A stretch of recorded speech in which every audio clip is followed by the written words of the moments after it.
Hey there, welcome to the channel. So today we had another company declare bankruptcy in the crypto space. All right, well, our good friend Celsius, here they go. Moments ago, we announced that Celsius voluntarily filed petition for Chapter 11 reorg. You will be able to find information here. Today's filing follows direct but necessary decision by blah, blah, blah to pause withdrawals, swap, transfers, etc. without pause, acceleration withdrawal with certain customers, blah, blah, blah, blah, blah, blah.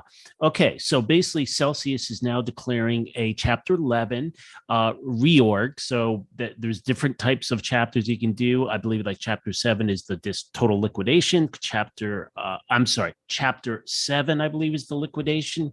Chapter 11 is a reorg. So the idea here is that they go and they try to reorganize to see if they can work things out. Well, let's go take a look at some of the filings and some of the situations going on here. Now, additionally, it's reported here that Celsius has 167 million cash on hand. So they are saying that they have some money. Given what the money is, I don't know what it is anymore. See the Meet Kevin video about how cash may not actually be cash. That's pretty horrifying. No other company can do that. But one of the things that you can do is you can look at the federal website and you can go ahead and look at the filings and everything like that. And one more, we'll look over here. So when they look at the filing, they're saying here they're being reported on Axos that they have 100,000 creditors, and it may be more because every single user, you're a creditor. And they're talking about some of the largest creditors. So apparently Pharaoh's Fund, they owe them $81 million. Now, keep in mind, $167 million, and the top company, they owe them $81 million. Another company, two companies, $13 million. Alameda Research, heard that name before. So yeah, there's a lot of money owed there. Now, when you go to the court, you can go to the filing, and they have here listed a list of the creditors. So this is a consolidated list of creditors who have the 50 largest unsecured claims. Okay, all these people are ahead of you. I mean, conceptually, if you were just a user, all these people, they're ahead of you. These are the big guys trying to get their money. So one of the things that I did is it's very interesting to go look through this legal paperwork. And number one is this Pharaoh's Fund, $81 million. So Celsius owes them 81 million. Okay, number two, 40 million, 38, 24. See how this is going? Then we go into the next page, number 5, 20 million, 19, 15, 15. And this just goes on and on and on. And so now the question is, let's take a look at what the total damage is for this thing. So what I did is I just went through that list and I just recorded what is being reported in what they also had in the documents. So they get 167 million in cash. I took a list of all the creditors. I just took all the values, and you see what's interesting. Like this is 8140. I mean, right off the bat, this is just huge amounts. And even the number 50 position is owed $5 million, unsecured claim of $5 million. So you add that up, their net worth is minus $443 million. Okay, they have 167 million in cash. They owe 610 million. The residual is 443 million. Now, the one thing you could say is maybe they have some assets. Now, what assets do they have? That's a really good question. I don't know at this point. And I actually need to look through the documents some more to see what they have now. But cash is the most important one. Now, maybe they have a bunch of crypto sitting there. Et cetera, et cetera. The value of that stuff, very subject to market conditions. Now, maybe they own a building or something, and that might be less market condition based and maybe more solid. Maybe they own some computers and stuff like that. But all that stuff is probably not, I mean, the building could be a lot, but the other stuff, it's not a lot. Look, they're 443 in the hole. That's a big one there. So let's go back to the site here. Okay, so one of the other things I wanted to look at is here is the legal documents that are being filed in the Southern District of New York. So what's happening when you file basically file a reorganization or one of these types of bankruptcy, you have to get a judge involved. So here we go. This is the Honorable Martin Glenn. This person has now been assigned as the judge. Now, it's interesting to take a look at the first day pleadings. So pleadings are basically all the actions that they're taking. So these are the filings from the lawyers. Now, starting out at the beginning, it's really just all coming from Celsius. Interesting to note that I believe there's a total of 8 entities that they filed for, 8 of them altogether. So that's kind of interesting. Let me see. Yeah, so here it is. Here you can see this particular filing. So Celsius LLC, KeyFi, all these. See, all these entities are all filing for bankruptcy. They're all just lumped together at this point. But what's interesting here, and just so it's something to keep in mind. Look at this thing here. Debtor's motion seeking entry of interim final orders, approving notification hearings procedure. Okay, basic stuff. Restarting enforcing worldwide automatic stay. Okay, fine. Entry of interim final orders, blah, blah, blah.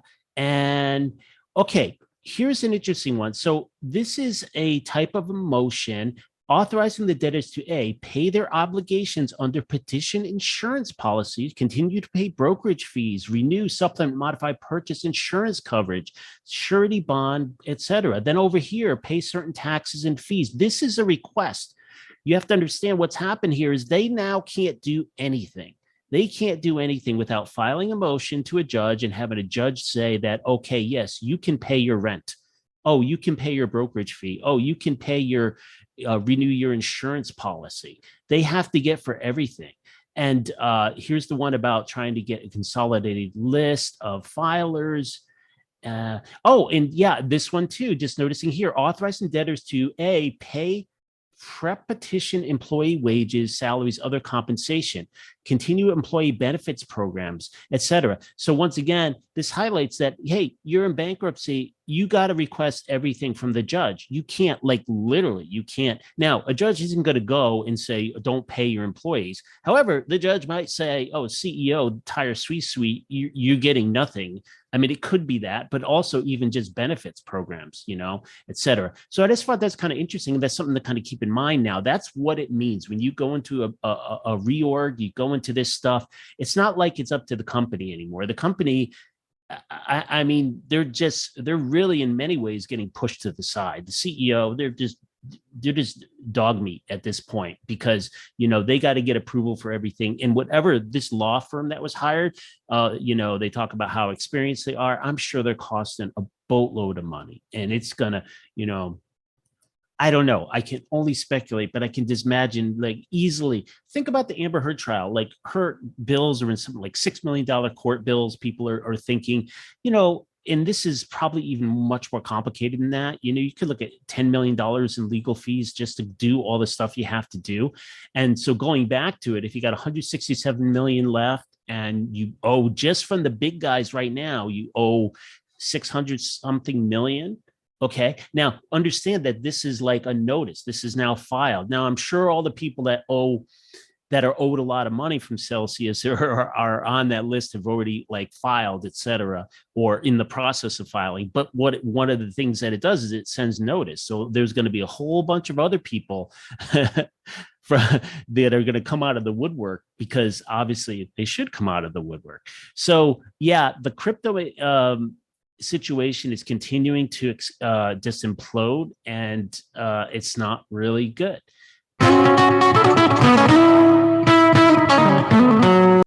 On a different notice, producer prices. So you have the CPI that was this week, just a really rough number.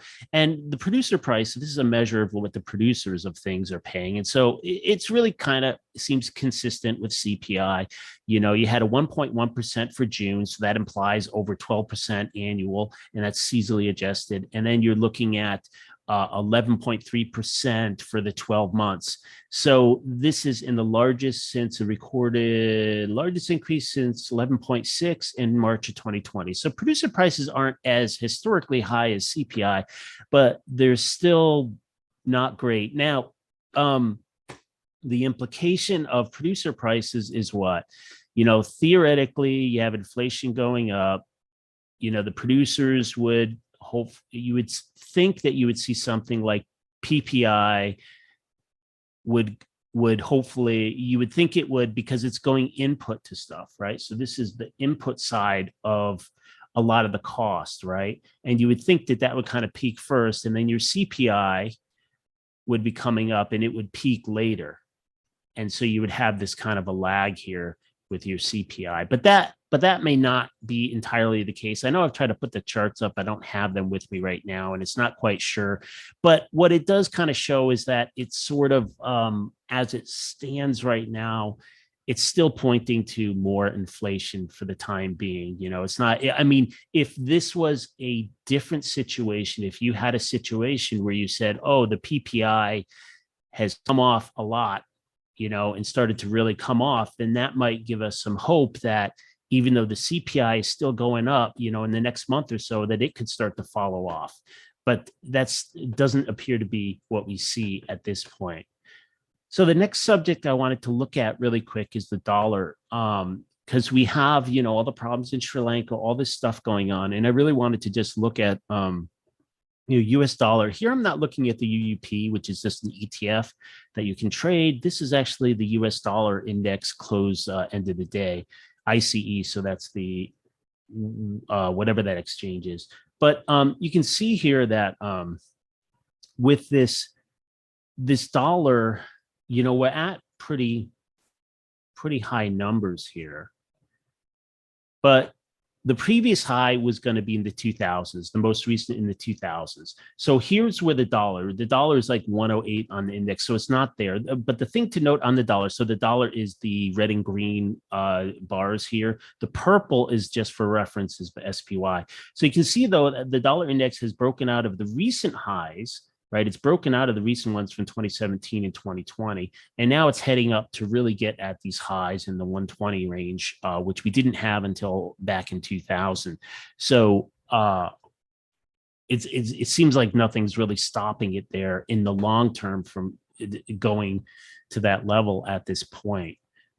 Even though in the short term, if we look at the dollar, no, the dollar just straight up. So it's really just continuing to go. And what's sad is every time you see something like Sri Lanka and these kind of things happen, I mean, it actually makes it worse, because if anyone tries to help them and give them some money, then that money just increases the demand for dollars, you know, and so it doesn't help the situation at all.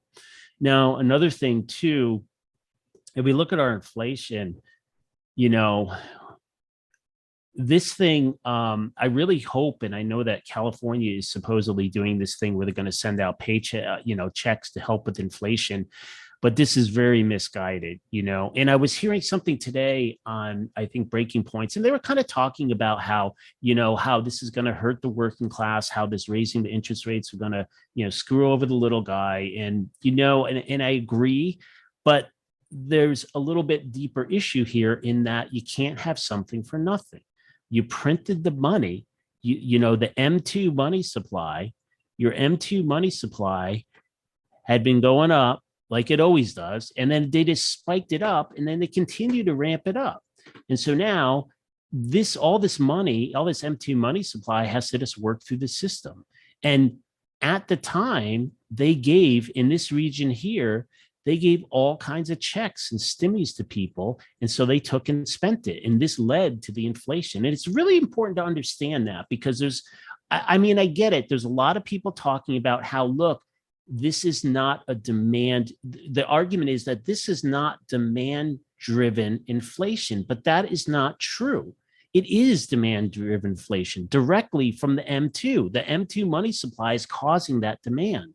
Right? So even though you have the stuff in Ukraine, you have shortages of food and all that stuff, the reason the prices aren't going down is because you still are maintaining demand, at least in many of the Western countries in the US. And that's why the inflation's still there. And it will continue to be made worse if California gives its 20 million residents, 30 million residents, $400, is the price of gas going to go down? Of course it's not going to go down.